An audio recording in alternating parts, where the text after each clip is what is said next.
Lemony Snicket's A Series of Unfortunate Events, directed by Brad Silberling, is a film adaptation of the first 3 books in the popular book series by Daniel Handler.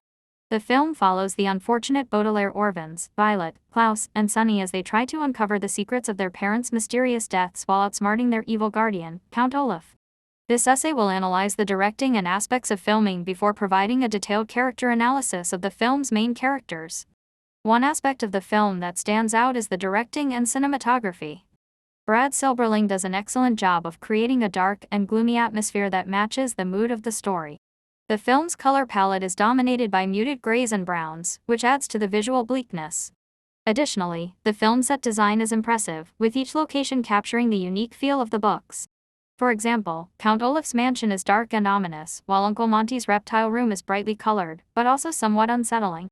Another notable aspect of the film is the use of visual effects. This film was made before the rise of CGI, but the practical effects still hold up.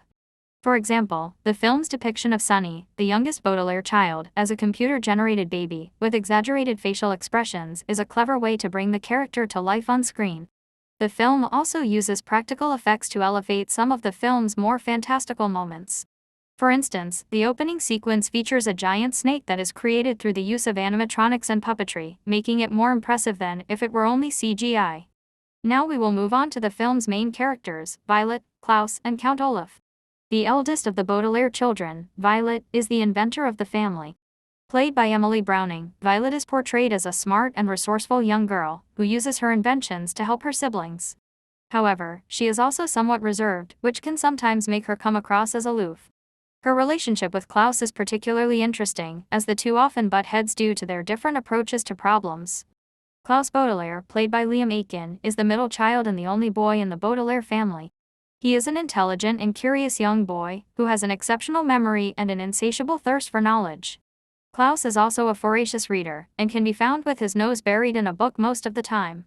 He is an astute observer, and his keen observations often provide the necessary clues to solve the story's mysteries. Klaus's character is intriguing in the way he perceives the world around him.